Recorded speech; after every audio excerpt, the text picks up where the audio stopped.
ago I get myself involved in these things. I thought I got out of it until Thursday this week. Bob's a tough act to follow. I'm going to be a lot less in. Anyway, good morning. And the two questions that we were proposed that we talk about.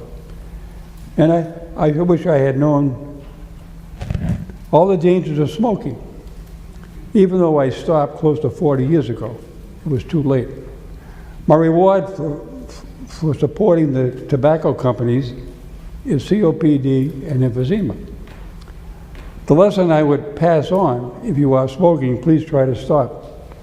I realize that this is very difficult to do. Someone suggests that I replace the negative habit with a positive. I took up jogging, and for 20 years I ran distance races. At least I didn't smoke. As some of you know, we lost our youngest son 6 years ago. His anniversary was last Sunday. Dave was 45 years old, and this has been devastating to both Eleanor and myself. It is so hard to accept. We knew he had hepatitis C, but he told us it had been taken care of. It wasn't, and it killed him. He had been told he had a short time to live, but he was able to keep it from us. Since this loss, Eleanor has developed Alzheimer's. Her doctors feel that the traumatic experience of Dave's death was a major contributing factor. Most of my life I've had peace of mind, and most of the time our wants and our needs have been on the same page. We are fortunate that we have a great son and a daughter. I don't know if my daughter's here or not. She said she was coming down. No. Anyway, she's great. She every once in a while she'll drive us down to Foxwood so we can have a day of fun and games. One of the important lessons I have learned is have gratitude. For each morning when I get up, I say thank you for this day. Now, I don't know who or what I'm thanking, but I've been doing it for years, and it seems to help. It puts my mind in the right position for the day. A few weeks ago, Janet quoted the Serenity Prayer. It's the only prayer that I use. Grant me the serenity to accept the things I can, the wisdom to know the truth of things I can, and the wisdom to know the difference. There are people here in church that have offered me help, and they don't take it. I'm going to try to change that. If someone offers help, take it. Life sometimes can be difficult. A little help works wonders. I just finished reading a biography of Eleanor Roosevelt, and there's a line in there that I liked. She said, "I suppose if I were asked what is the best thing one can expect in life, I would say the privilege of being useful." You know, the problem with getting old, and I don't admit it, is that to some extent we become less useful.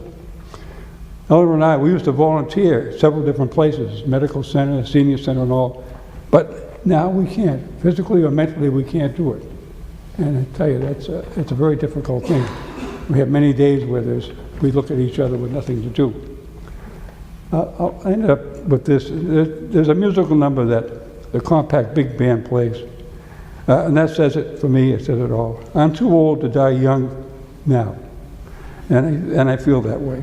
I'm 83, and I like to go at least another 10 anyway. If it's money, I'll pay for it. You all know I get up anytime that my grandson Jack does something fantastic. I get up and tell it about it. He's the leading scorer in college hockey right now in the country. He's a freshman at BU. And you know, we have 4 grandchildren. They're beautiful, all of them. But he's the one we're watching closely because, boy, I tell you, he's going to do some great things. More than I can do.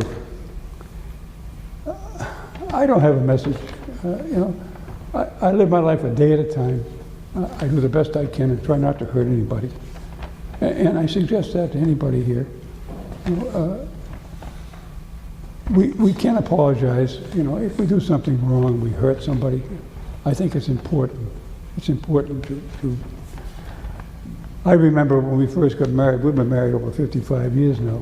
And one of the things we made sure is that we didn't go to bed mad. We've had a great relationship. And I want to thank for Jed.